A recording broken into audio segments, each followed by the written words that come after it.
Hi, welcome to Voices. I'm your host, Keith Major.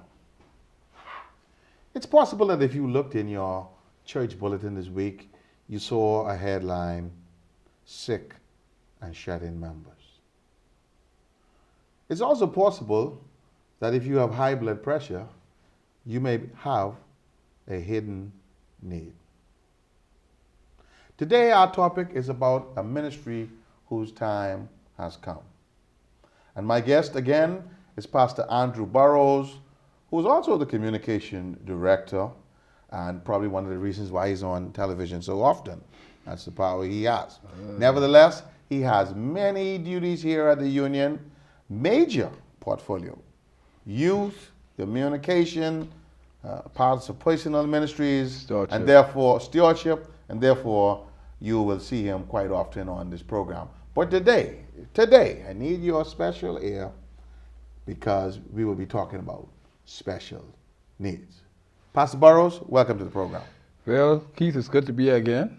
Yes. You know, it's a regular thing now. Yes, we got rave reviews, sir, on your last interview. Okay, thank you, And, thank you. Normally, when that happens, we tend to have you back. Okay. But we last time we were here, we were talking about youth and all those other things. Today we're gonna talk about something new that was added to your portfolio, something new that the American Division is doing. Indeed, you were invited to a conference, first ever summit on special needs by the Inter-American Division. Yes. Tell us about that, Pastor Burrows, briefly. Well, Brother Keith, I went there in the capacity of as the Associate Personal Ministries Director because the division is more than ever seeing the need to have a special need ministry implemented across the division. So they convened the first ever special needs summit for our division. It's been happening around the world, but this is the first one for our division. And all the personal ministries directors were there and other persons who had interest. And they challenged the church that if you don't have it as yet, to provide a ministry for special needs. In each church. In each church, because as we go through the show, you'll see that special needs is a broad area, and it covers more than you think. Yes, but why? What I want to know, why is the church suddenly moving towards this?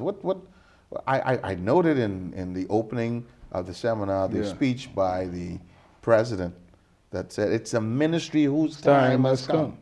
We have the Salvation Army out here. We have the Red Cross out here. We are saying that we must be first and forefront in this as well, sir? Well, you know, Keith, people need to be ministered to. And that's what the church is here for.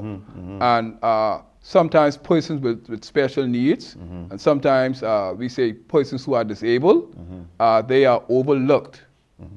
And it was brought out in the summit that, you know, this is even an era for evangelism. Okay. Because we don't cater so much to these people around the world. But this is a target group for evangelism, right? Just as how you target indigenous groups, just how you target people with special languages. This is a target area for evangelism. Have you ever considered doing a crusade just for deaf people, for instance? No. Things like that. Yes. As a matter of fact, and once they come into church, how would we deal with it? as a matter of fact, in one of the countries in the Caribbean Union, there's a church that started because of that. It started with about 10 to 15 deaf people. And now it's a full-fledged church in that conference just catering to deaf people. Awesome. Pastor Burrows,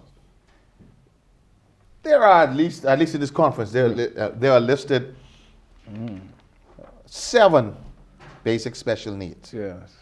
And one of them that interested me was hidden needs. Yes. I saw high blood pressure. I didn't know that myself either they gave us a document to find out people with these needs in our union. And I looked at it and I said, wow, I never knew that, because hidden, and you have all of these persons with arthritis and high blood pressure, and they said that's a special need. Okay. It's a hidden special need. Sometimes you don't really see it unless it's manifested itself, but nevertheless it's a special need. And they listed 7 special needs. 7. What are they? We think of the ones that come readily to mind. We think about the visual. That's people who are blind. Blind, yes. You think about people who are deaf, and then you talk about people who are handicapped, mobility issues, and sometimes we think about that as disability, that area, right? And then you talk about, then we do hearing, people who are deaf. Then you talk about people who are psychiatric. That's people with mental illness.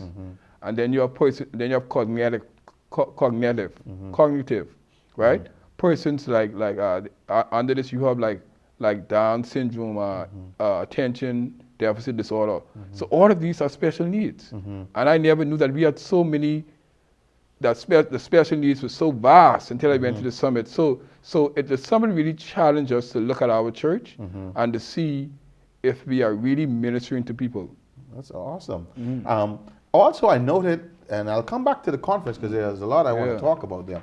I also noted that there are some words that we use that we shouldn't use. And I think it was this week I look at our sick and shut-in members, right? Sick and shut-in, and people say that, and they're saying that you should not say sick and shut-in. And we put that in our bulletins. If you do a survey, Brother Key, and as a pastor, I pastor churches too. We have a section in the bulletin, sick and shut-in members. Yes. And every church bulletin does that. So you may say it's trite or trivial, but it's a real. You try to be more sensitive, because when you say sick and shut in, it means that they're sick and they're shut in. Yes. Right. And it says that, listen, as if they're bound, they can't get up. I mean, they may be so, right. But the mental part of it is, listen, you don't want anyone to be there. You don't want to say shut in. So they would say they prefer to use is ill or at home, or ill in the hospital. Okay. Same thing with another one is wheelchair bound. Yes. Right. The lady and she made us laugh. She said, you know what that means? Say like if the person's in the wheelchair and they bound, or you're bound to the wheelchair, right? So they say no, don't use that. Say use a more palatable term. The person uses the wheelchair. Okay. Okay. Right. And then we say persons who are sometimes, especially people who you see are mentally challenged, and we call them all sorts of names, crazy and fruitcake and all that. So it's not a nice thing to do, because all of these are people, and who knows, some of us have some special needs. Yes. So all of this, and I could list some more of them. Then they say a stroke victim, right? We can't say stroke victim. They say before they say the person has a stroke. Okay. So you see, and then they put another one say blind as a bat. No, don't say that. Just say the person is blind, or the person wears glasses or has contact, right? And things like that. So it's a whole list of things that they say you should try to avoid. So including in this ministry is a whole language that we, or those who are not, have to learn in order for these people to feel accepted. Yes. As a matter of fact, let's talk about people who are deaf, right? The seminar brought out that sign language is just like learning English, French, or Creole, right? Just as there are many different languages, there are many different sign languages. So it's not just one sign language, So they brought up, sign language, there are different languages within the sign language. Okay. So all this came out in the seminar, you see. Have you seen any sign language in any of our churches out there? Not formally, right? But I know of cases where it happens. I know of a church, and I share this example, a church where a young girl, she was baptized, and she is deaf, right? But apparently her brother, who's a little older than her, he interprets the sermon to her, unbeknown to the pastor or whatever. And she is able to get the message, and she accepted Christ and came up for baptism. Okay. And he was all the while he was sharing the message to her in sign language, but it was not in front of the church. Okay. But that's something you have to look at, You never know who's in your church and what they have and how you can minister to them. And in fact, if it is known that you have this kind of ministry, Yeah. others may come to it. Yes. Like yes, my church, Johnson yes, Park is yes. not too far from the Deaf Center. Yes. And if you have a reach out there, it can happen. Let's get back to this conference. The general theme seemed to have been we have to be inclusive in our ministry of spreading the word. And there are significant amounts of people in this area. Let's look at Jesus' ministry. Who did he minister to? These people. Look, the blind. He healed the blind. What else? The maimed, the lame. The lame. Look at The crazy. how many? How You many? can't use the word crazy. No. I guess some of in those instances, the man who was demon possessed. Yes. Demon possessed. And then you look at the people. You look at the story of how many instances of healing the blind. He healed about several blind people, blind Bartimaeus and some others, different ways. The people who were crippled. The one who was at the pool of Bethesda, the man who came down into the roof. So Jesus spent a lot of his time dealing with special needs ministry. And this is what the church is called to do. And sometimes, so the seminar, like I said, really challenged the church to look at what we are doing and to see how we could minister, not cater to. Because when you cater to someone, it means that you are like a waiter. You're waiting on them. You're serving them. They don't want that. It's just you are meeting a need, and you are ministering to those people with special needs. And there's also those who have gotten older. Yes. And can't walk as quickly. Yeah, can't walk as quickly. They all of a sudden they have disabilities. And guess what, Becky? If we live long enough, one of us one day we'll get there too. Yeah, exactly. Right. Exactly. Right. We have to prepare for that. So let's get back to the conference now. You had some awesome speakers there. One of them, I was reading his bio. Yes. Is Senator Floyd Morris. Floyd Morris from Jamaica. Yes. A blind man who was recently reappointed to the Senate. I think he was the head of the Senate. He's the president of the Senate. He's the president of the Senate in Jamaica. Yeah. Tell us a little bit about, first of all, this guy's history. And how was he? I think he did the devotions. He did. He was the main devotional speaker for at least 2 or 3 mornings. Okay. He shared a story. One morning he shared a story. That was the entire devotion. He shared a story. It was an inspirational devotion. The theme was in that devotion, he could do all things through Christ who strengthens him, right? Because he said, not because you have a disability or you're blind, it means that you should limit yourself. And he shared how he became blind. He was not born blind, but he said in his early teenage years, he began to notice that he was having problems with his sight. And he was diagnosed with glaucoma. That's what it is. And it took another few years before he was totally blind. And because during that time, those 3, 4, 5 years when he was losing his sight, he could not focus on his schoolwork. And he left school, and he didn't get all the subjects. Meaning in our country we talk about BJCSE, in their country is CXCs. He didn't get enough CXCs, and he had to leave school. And when he became blind, he was devastated because he got blind at a young man's age. Like I think he was 21 when he became totally blind. Hold that story right there, Pastor Burrows. We have to break. And when we come back from the break, we'll talk more about that story and some others. Ladies and gentlemen, this is Voices. Our guest, Pastor Andrew Burrows, and I'm your host, Keith Major.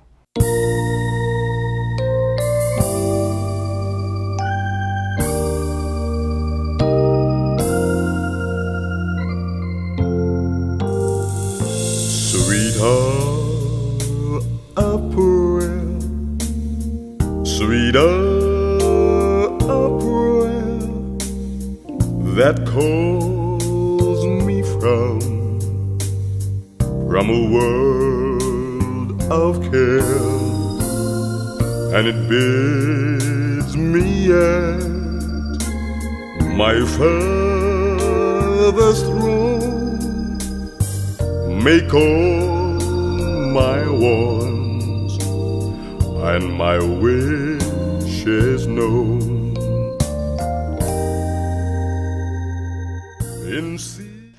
Hi, welcome back. This is Voices.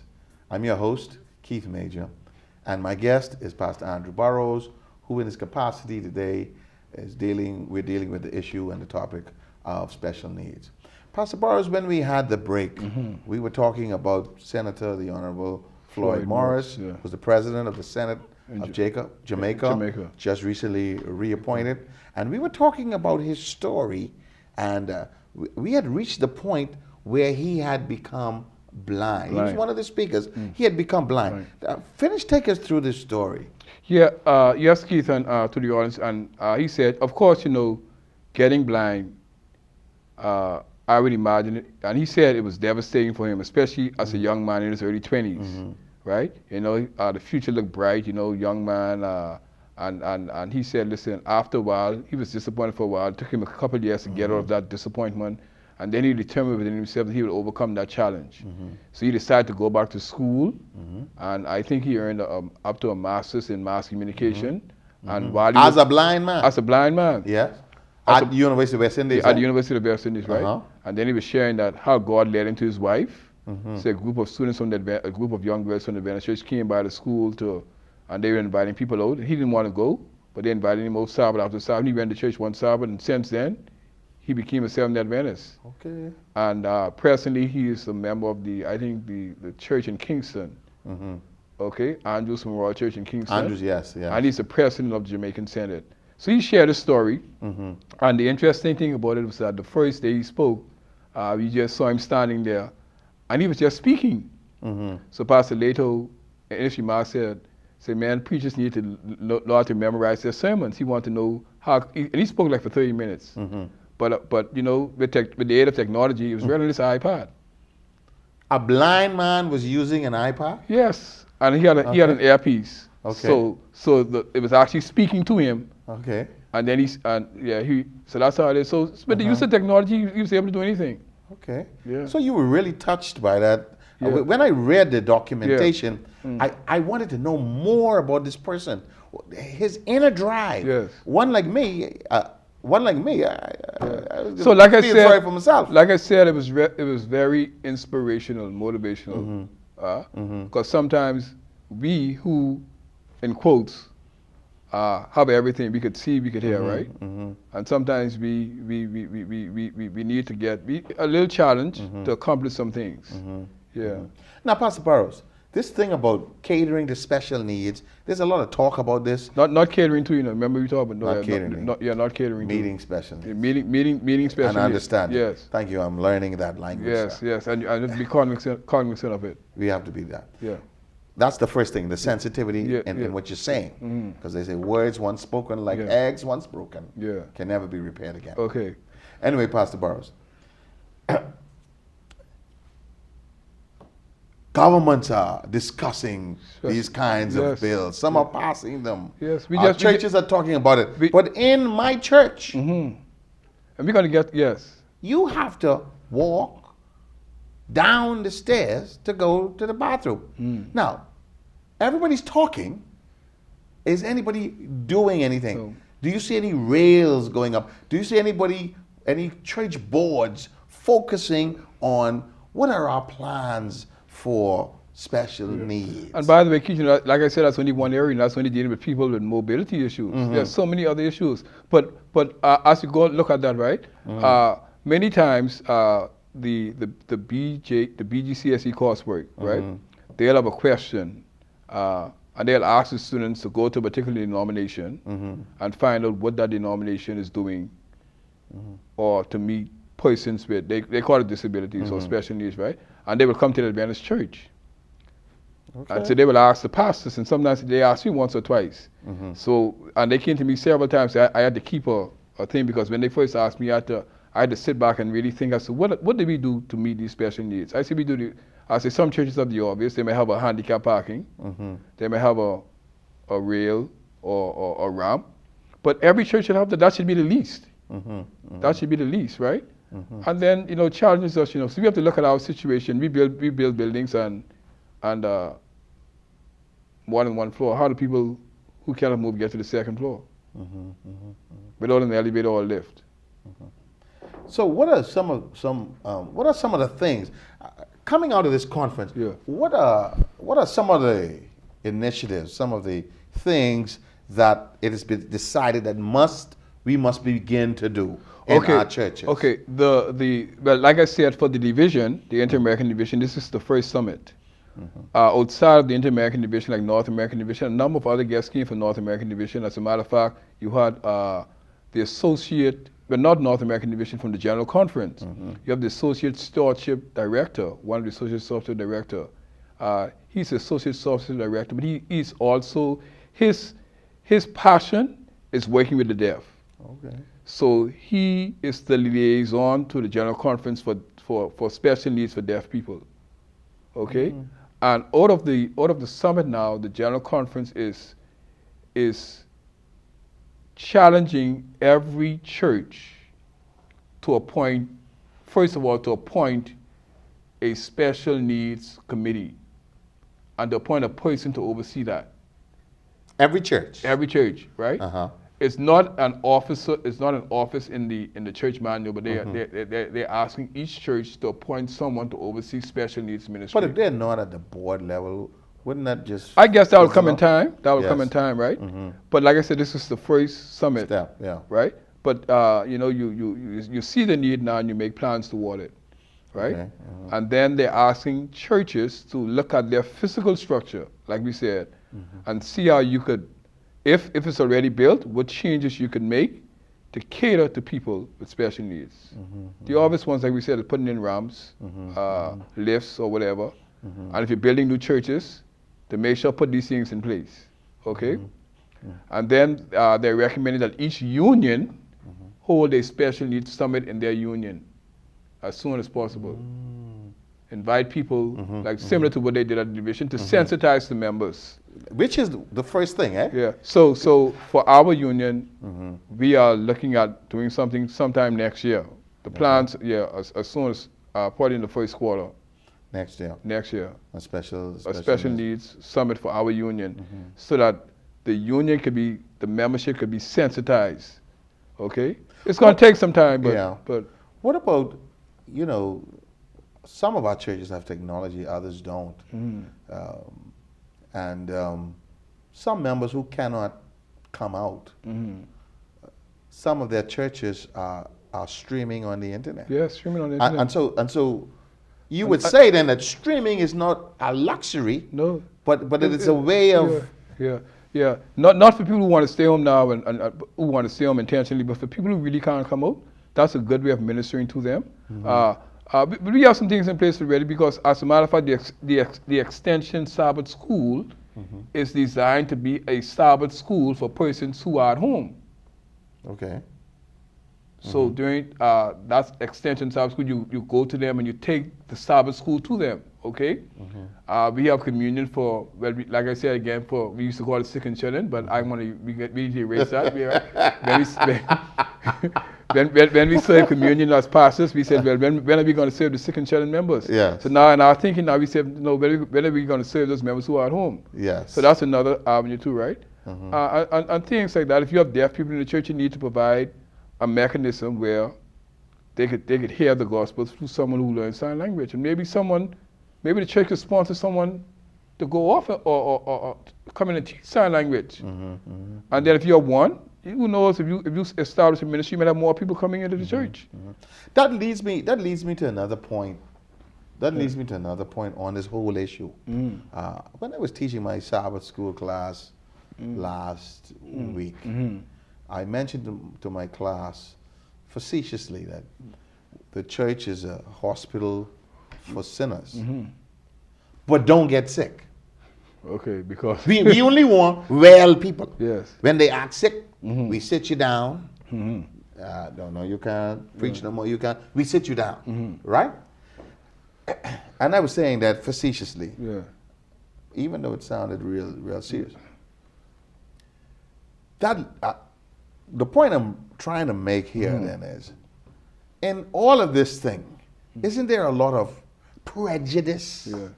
Like the prejudice being some people thinking, well, God put that on them. Yeah. Secondly, that's like same thing in the Bible, you know. Remember the man who was born blind? They say, well, this man, he was born blind. He must have sinned. But when you look at it, how could you sin? I mean, of course, all of us are born in sin and shaped in iniquity, right? But they would mean he committed acts of sin, right? Right. And he was born blind. But he was born blind. Right. So they, right? Interesting. You ever read the story? Yes, Right? yes. But before I forget, Brother Mate, I want to highlight a particular church Go ahead. that I pastored. I can call it in the Bethany Center Adventist Church. Yes. Now, when they were formed, there was a member of that church, and from they were formed, he was in a wheelchair. He's still there today, more than 17 years later. Why I'm highlighting that is because those members make sure he comes to the church every Sabbath. He's in a wheelchair. And the deacons, as a matter of fact, the deacons, they are rostered to look after him on Sabbath. Just him.